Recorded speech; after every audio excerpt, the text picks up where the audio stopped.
በስመ አብ ወወልድ ወመንፈስ ቅዱስ አሐዱ አምላክ አሜን። የአምላካችን የቅዱስ እግዚአብሔር ቤተሰቦች፣ የእመቤታችን የቅድስት ድንግል ማርያም የቅዱሳን ሁሉ ወዳጆች እንደምን ሰነበታችሁ? ደህና ናችሁ ልጆች? አሜን። ለዚህች ዕለት ያደረሰን ቸር መሐሪና ሩኅሩኅ አባታችንና አምላካችን ቅዱስና ሕያው እግዚአብሔር ምስጋና ይድረሰው። ባለፈው በክፍል 59 መንፈሳዊ ትምህርታችን በዘመናት የማይለወጠው የሰይጣን ፈተና በሚል ርዕስ መማማራችን ይታወሳል። በዚህም ከአዳምና ሔዋን ጀምሮ ጌታችን የተፈተነበት እኛም ዛሬ የምንፈተንበትን ፈተናዎች ያላቸውን ተመሳሳይነትና ያልተቀየሩ መሆናቸውን ተመልክተናል። ሰው እንግዲህ በሆዱ በዓይኑ አምሮትና በልቡ ኩራት እንደሚጠመድ ጌታችንም ፈተናውን እንዴት ድል እንዳደረገ የነበረበት ሁኔታ፣ የተፈተነባቸው 3ቱ ፈተናዎችና ትርጉማቸው፣ ዛሬም እኛ ፈተናዎች ሲገጥሙን መጠቀም የሚገባን ከጌታችን አርአያነት የተማርናቸውንም በዝርዝር ተመልክተን ነበር። በዛሬው መርሃ ግብራችን ደግሞ ታላቁ የልቡና የሐሳብ ጦርነት በሚል ርዕስ የምንማማር ይሆናል። አምላካችን ሕያው እግዚአብሔር ያስተምረን።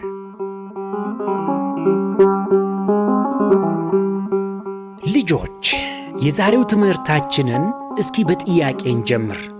ልብህን ወይም አእምሮህን የተቆጣጠረው ማን ነው? ማን የጻፈብህን ከልብ አፍልቀህ ትናገራለህ? ዓለምን የምታይበትንስ እይታ የቀረጸልህ ማን ነው? ስለ ራስህ ምን ታስባለህ? ማንነትህን የነገረህስ ማን ነው? ወዴት፣ እንዴት፣ ለምን ዓላማ እንደምትኖርስ ፍጻሜስ ወዴት እንደሆነ ከራስህ ጋር ተቀምጠህ ተወያይተህ ታውቃለህ? ካለንበት ዘመንና ሁኔታ አንጻር አብዛኞቻችን እንዲህ ያለ ልምዱ ያለን አይመስለኝም። ጠቢቡ ሰለሞን በምሳሌ መጽሐፉ ምዕራፍ 4 ቁጥር 23 ላይ አጥብቀህ ልብህን ጠብቅ የሕይወት መውጫ ከእርሱ ነውና ይላል። ልብ፣ አእምሮ፣ ሐሳብ የሚፈልቅበት ቦታ በደንብ መጠበቅ አለበት። ከምንም ጊዜ በላይ ታላቅ በሆነ መንፈሳዊ የፍጻሜ ጦርነት ውስጥ እንደምንገኝ ታውቃላችሁ። ብታምኑም ባታምኑም የመኖርና ያለመኖር ትግል ላይ ነው ያለነው።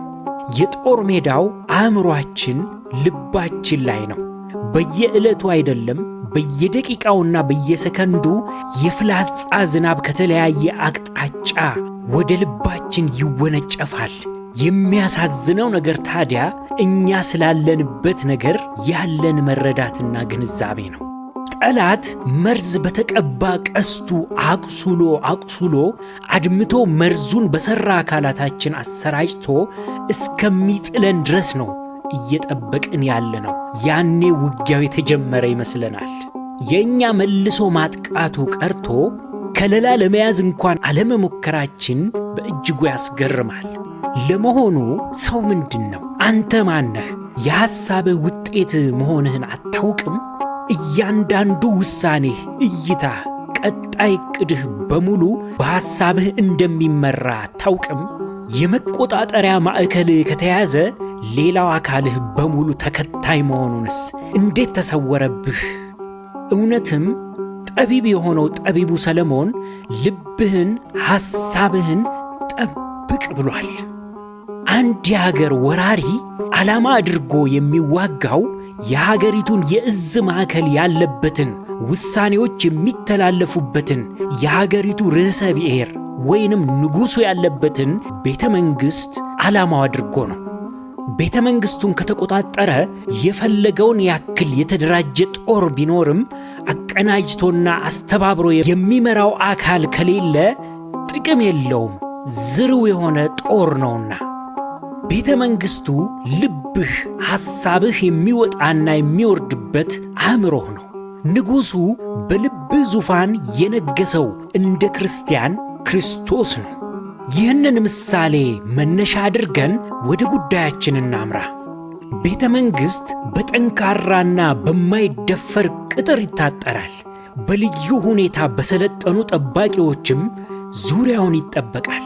ከሁሉ በላይ የቅጥሩ መግቢያና መውጫ በሩ በትክክል በንቃት ወጪና ገቢው ሁሉ የቅርብና የማይታወቅ ወዳጅ ሳይቀር እንደፈለገ መግባት የሚችልበት አይደለም። ተፈትሾ ፈቃድ ሲያገኝ ብቻ ያልፋል። እንደ አስፈላጊነቱም አጠራጣሪ ሁኔታዎች ከታዩ ቀበቶ አስፈትቶ መበርበርም የተለመደ ነው። ቤተ መንግሥት የወዳጅም የጠላትም ትኩረት ማዕከል ነው። አንድን ሀገር ለማፍረስ ከድንበር ውጊያ ከመጀመር ይልቅ ከማዕከሉ ከዋናው ከጀመርክ አካሄዱን ያቀላል። ጠላት ማዕከሉን ከተቆጣጠረ ያንተ ድንበር ላይ ያስቀመጥከው የተከማቸ ሰራዊት ከንቱ ነው። ከውጭ ወደ ውስጥ ከመታገል ከውስጥ ወደ ውጭ ማፍረስ ጊዜን፣ ገንዘብንና ኃይልን ቆጣቢ ስልት ነው። ይህንን ሰይጣን ጠንቅቆ ያውቀዋል። እያነሳን ያለነው ስለ ራስህ ሐሳብ መፍለቂያ ልብህ፣ አእምሮህ ነው። ጠቢቡ ሰለሞን ልጄ ሆይ ልብህን ጠብቅ ብሎሃል። የቅጥሩ መግቢያ በርን አጥብቀህ ጠብቅ ተብሎ ተነግሮሃል። አዲስ ሐሳብ ሲመጣ ሴንሰር ባለው ቃል እግዚአብሔር ትፈትሻለህ። ጠላት ሞኝ አይደለም፣ ጠላት ሆኖ አይመጣም። ወዳጅህ፣ አጋርህ፣ አሳቢህ፣ ተቆርቋሪህ ሆኖ እንጂ። በዚህ ጊዜ ወዳጅ መስሎ ሲመጣ አንተነህ ወዳጄ ብለህ አቅፈህ ስመህ በፈገግታ ወደ ቤተ መንግሥቱ ሳትፈትሸው ታስገባዋለህ ወይስ በንጉሡ መፈተሻ በርብረህ የምታስገባው? ለጊዜው ያንተን የግል ምልከታ፣ እይታ፣ ዕውቀትና ግንዛቤ ወደ ጎን ብለህ ዘወትር በንጉሡ መፈተሻ ተጠቀም። እንዲህ ከሆነ አትታለልም። የፈለገውን ያክል ቤተኛና የቅርብ ወዳጅ ቢኮንም ቤተ መንግሥት ሳይፈተሹ መግባት ፈጽሞ ክልክል ነው። ለንጉሡ ደህንነት ሲባል ብቻ እንዳይመስልህ፣ በዋናነት የሀገርን ሕልውና ለመጠበቅ ነው። አንተም ሕልውናህ የሚጠበቀው በሐሳብህ በር ላይ ነው። የሚያሳዝነው ብዙ ክርስቲያኖች የቤተ መንግሥታቸውን በር ወለል አድርገው ከፍተው ወጪ ወራጁ አላፊ አግዳሚ ሁሉ እንደ ልቡ እየገባ እንዲፈነጭ ፈቅደዋል። የንጉሡንም ክብር የማይመጥኑ አሉባልተኞችን እያስገቡ የንጉሡን ዙፋን ዝቅ አድርገውታል። ፖስት የተደረገን ሁሉ ሰው እንዴት ያነባል? ከዕዳሪ የሚከረፋ ሐሳብን እንዴት ወደ ክብር ዙፋን እንዲቀርብ እንፈቅዳለን? እንደ እውነቱ ብዙዎቻችን ኃላፊነት የማይጣልብን ለጠባቂነት የማንታመን ሆነናል፣ የቤተ መንግሥቱን ደጃፍ ለመጠበቅ። ሰይጣን ሳይታክት ሐሳብህን፣ እምነትህን፣ ማንነትህን በመጨረሻም ዕጣ ፈንታህን ለመወሰን ቀን ከሌት ውጊያ ላይ ነው። ልብህን በአንድ ሌሊት አይቆጣጠረውም። አንዴ ከፈቀድክለት ግን ቀስ በቀስ ስር እየሰደደ ይዞታውን እያጠነካከረ በኋላ ላይ ሙሉ ጦርነትን በመክፈት የእውነታውን ዓለም የምታይበትን መነጽር ያጠልቅልሃል። ለሁኔታዎች የምትሰጠውንም ምላሽ በእርሱ ቅኝት ይቃኛል። ቆየት ብሎም ባንተ ውስጥ ማንነቱ ይገለጣል። እምቢኝ እንዳትል ሐሳቡ እንግዳ ሳይሆን የለመድከው ሐሳብ ነው በውስጥህ ስር የሰደደ። አስደናቂው ነገር ብዙዎች ክርስቲያኖች ለምን እንደሚጨነቁ፣ ሰላማቸውን እንደሚያጡ፣ ግራ እንደሚጋቡና ተስፋ እንደሚቆርጡ ይናገራሉ። እስኪ አስተውሉ። ሃይባይ የሌለበት ቤት ምን ሥርዓት ይኖራል? ትርምስ፣ ሥርዓት አልበኝነት፣ ስድብና የወሮ በላ መራገጫ ይሆናል እንጂ። እስኪ ለአንድ 3 ቀናት ከማኅበራዊ ሚዲያ ራሳችንን እናግልልና ተግባራችን ላይ እናተኩር። የምታገኙትን ሰላምና እረፍት ቅመሱት እስቲ። ሁሉ አይጠቅምም እያልን አይደለም። ምረጡ፣ ወደ ውስጥ የምታስገቡትን ፈትሻችሁ አስገቡ እያልን ነው። ወደ ቤተ መንግሥታችን፣ ወደ ልባችን የክብር ዙፋን እንዲገቡ የሚፈቀድላቸውና የማይፈቀድላቸው ሐሳቦችን መለያ እንደ ጠባቂ ልንታጠቅ የሚገባንን መሳሪያ በቀጣይ እንመለከታለን። ባለፈው ትምህርታችን ጌታችን የሰይጣንን ፈተና በተአምራት ሳይሆን እንዴት ባለ ቃለ እግዚአብሔር መመከት እንደሚገባን እንዲህ ብሎ ተጽፏል እያለ በሰይፍ ጎምዶ እንደጣለው ለእኛም ምሳሌነቱን ሰጥቶናል፣ አሳይቶናል። አምላክ ስለሆነ ነው እንዳንል መሳሪያውን እንደ አባት ለልጆቹ አውርሶን ሄዷል። ከላይ እንዳየነው በታላቁ ጦርነት ላይ ነን፣ ያውም የፍጻሜ ጦርነት። የጦር ሜዳው ልባችን፣ ሐሳባችን ላይ። ዓላማው ቤተ መንግሥትን ለመቆጣጠርና ለመከላከል የሚደረግ ተጋድሎ። ሽንፈት ፈጽሞ የምንቀበለው አይደለም። ለምን ቢባል በዘላለም ሕልውናችን ላይ የሚቃጣ ጥቃት በመሆኑ ማሸነፍ ብቸኛው አማራጭ ነው።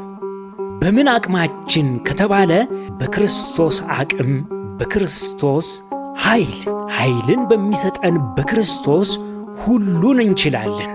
የቤተ መንግሥት ጠባቂ ዘወትር ሰይፉን ከወገቡ አይፈታም። ታጥቀን ተዘጋጅተን እንጠባበቅ። መዘናጋት፣ ማንቀላፋት፣ አምኖ ሳይፈትሹ ማስገባት ዋጋ ያስከፍላል። እስኪ የሚወነጨፉ የጠላት ፍላጾችን፣ የሐሰት ሐሳቦችንና መከላከያ ጋሻ ሰይፉ ቃለ እግዚአብሔርን እንዴት እንደምንመክትበት እንመልከት። አጭር ሥልጠና ነው። ይህንን ሥልጠና በተግባር እናውለው። የመጀመሪያው የጠላት ማጥቂያ ወይንም የሐሰት ቃል እግዚአብሔር ከአንተ ጋር አይደለም የሚል ነው። እንዲህ ያለ ሐሳብ በውስጣችን ሲመጣ ጌታችን የገባልንን ቃል እኔ እስከ ዓለም ፍጻሜ ድረስ ሁል ጊዜ ከእናንተ ጋር ነኝ ተብያለሁ በለው። እግዚአብሔር ረስቶሃል፣ ረስቶሻል ሲል በትንቢተ ኢሳይያስ የተነገረውን በውኑ ሴት ከማኅፀኗ የተወለደውን ልጅ እስከማትራራ ድረስ ሕፃኗን ትረሳ ዘንድ ትችላለችን? አዎን እርሷ ትረሳ ይሆናል፣ እኔ ግን አልረሳሽም። እነሆ እኔ በእጄ መዳፍ ቀርጬሻለሁ ይላል እግዚአብሔር። በእጁ መዳፍ ላይ ቀርጾሃል። ፈጽሞ ሊረሳ አይችልም። እናት ብትረሳ፣ ወዳጅ ዘመድ ቢረሳ የማይረሳን አምላክ አለ በለው።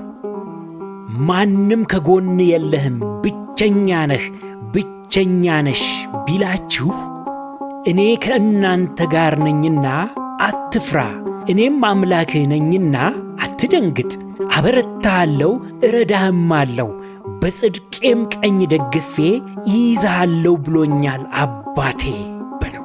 አፍሮ ይመለሳል።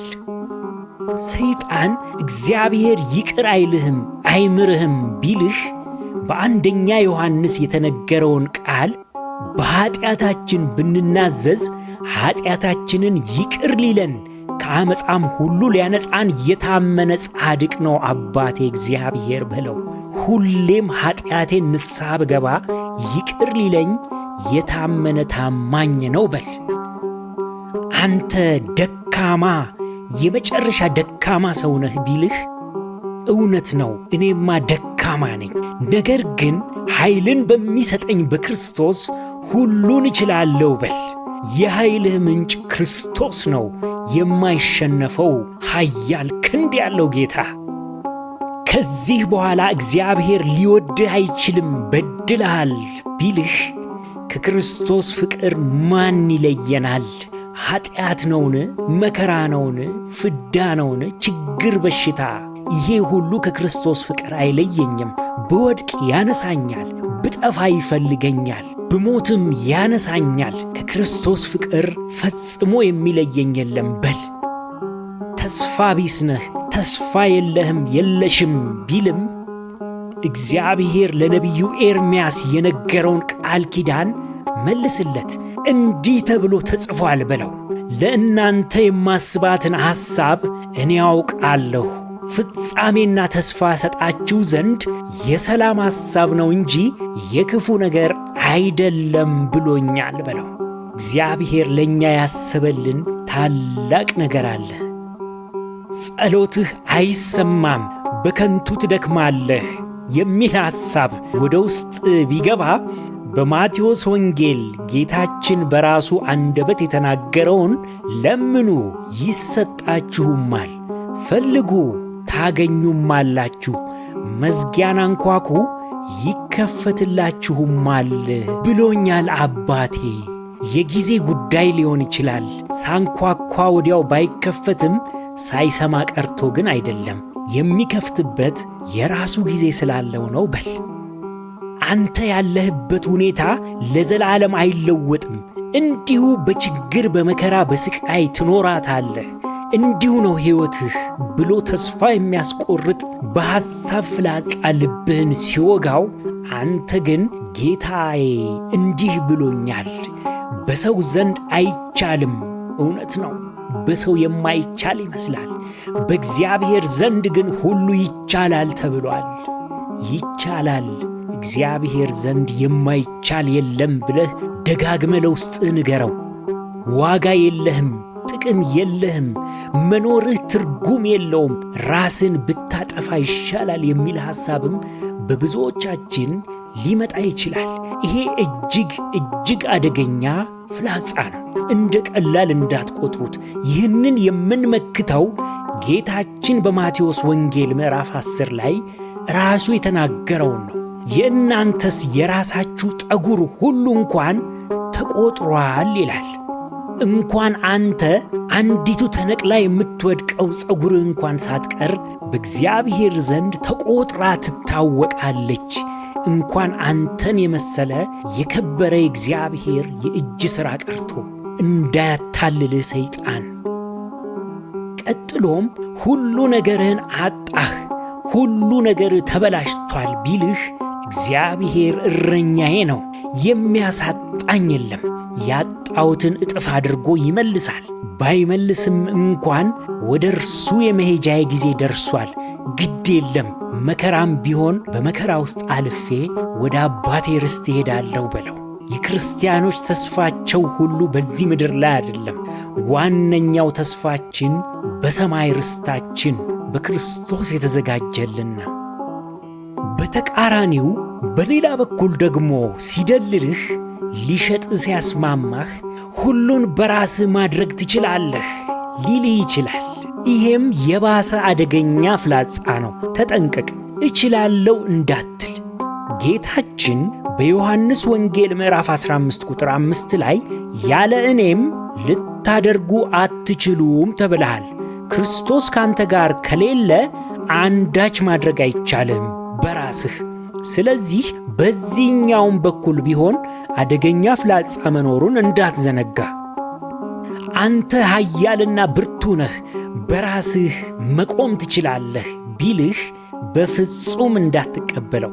ኃያል አምላክ፣ የዘላለም አባት፣ የሰላም አለቃ የተባለው ክርስቶስ ነው ኃያል፣ እኔ አይደለሁም፣ እኔማ ደካማ ነኝ በል። በዚህ ትሕትና ከምታስበው በላይ ካንተ በላይ ኃያል የሆነው እግዚአብሔር ባንተ ሲሠራ ታየዋለህ። በራስህ ግን ፈጽሞ እንዳትተማመን። ዓለም በተቃራኒው አንተ ትችላለህ፣ ሱፐርማን እያለች ብታሞካሽህ እንዳትሸወድ። ከክርስቶስ ነጥሎ ለብቻ እስኪያቆምህ ድረስ ነው ይህንን የሚልህ። ዓለምና ዓለምን የሚገዛው የጨለማው ገዢ በገንዘብህ፣ በሥልጣንህ፣ በዘመዶችህ፣ በዕውቀትህ ተማመን፣ አንተ ከሁሉ የተሻልክ ነህ ይልሃል። አንተ ግን ፈጽሞ እንዳትቀበለው። ጌታችን እንዲህ ብሏል፣ ልባችሁ አይታወክ፣ በእግዚአብሔር እመኑ፣ በእኔም እመኑ አለ እንጂ በሥልጣን፣ በዕውቀት፣ በገንዘብ፣ በዘመድ፣ በሰው ክንድ እንዳትመካ። ትልቅ ማታለያ ነው። በተቃራኒው እንደውም በትንቢተ ኤርምያስ ላይ የተጻፈው በሰው የሚታመን ሥጋ ለባሹንም ክንዱ የሚያደርግ ልቡም ከእግዚአብሔር የሚመልስ ሰው ርጉም ይሁን ተብሏል። አየህ፣ በሰው ክንድና በሥልጣን ስትታመን ከእግዚአብሔር ተለይተህ ርጉም ነው የምትሆነው። ሰይጣን ዓላማው አንተን እንድትባረክ ሳይሆን እንድትረገም ነው። ስለዚህ በሁለቱም በኩል የሚመጣውን ፍላጻ የሚያሞካሽህንም ዝቅ አድርጎ አንተን የሚያዋርደውንም እንዳትቀበል። ሁሉን ወደ ቃል እግዚአብሔር ብርሃን ጎትተህ አውጣው። የዛኔ በእግዚአብሔር ቃል ይፈተሻል። የእግዚአብሔር ቃልም ብርሃን ነውና ብርሃኑ ሲገለጥ ጨለማው በእርሱ ፊት ሊቆም አይችልም። ወንድሜ እህቶቼ በርቱ። ሰይጣን ከምንም ጊዜ በላይ ሊያጠፋን የተነሳበት የጦርነት ጊዜ ነው። እኛም ሰይፋችንን እናንሳ። ልጆች፣ እነዚህ ቃላት ስለለመድናቸው ወይም ስላወቅናቸው ቀላል ቢመስሉም ዓለማትን ፈጥሮ የሚገዛው ፍጹም ኃያል ከታመነው ከእግዚአብሔር የወጡ ቃላት መሆናቸውን እንዳትረሱ። ውጤቱም እንደ ተአምር ወዲያው ባይታይ እንኳን ከመሬት በታች እንደተቀበረ ዘር ጊዜና ወቅቱን ጠብቆ በመጀመሪያ ስሩን ወደ ታች ይሰዳል። ቀጥሎም መብቀልና አድጎ ማፍራቱ አይቀርም። ነገር ግን ዘሩ ከልባችን እንዳይሰረቅ በየዕለቱ አንብቡት፣ አስታውሱት፣ አሰላስሉት፣ ተመሰጡበት፣ ተናገሩት። ያኔ ፍሬው ይታያል። ዝምታ የአንድን አካል አለመኖር አያረጋግጥም። እግዚአብሔር ዝም ሲል አንድም የሥራ ጊዜ አለው፣ አንድም በመከራ ውስጥ እናልፍ ዘንድ የፈቀደበት የራሱ ምክንያት አለው። ነገር ግን በራሳችን ምኞትና ክፉ አመል ድርጊት ያመጣነው ፈተና ከሆነ በቶሎ ንስሐ ገብተን ማስተካከሉ የመከራውን ጊዜ ያሳጥርልናል። በሌላ በኩል ደግሞ ለበጎ ይሆንና ልንረሳው የማንችለውን ልምድና ተሞክሮ ሰጥቶን ያልፋል ማለት ነው።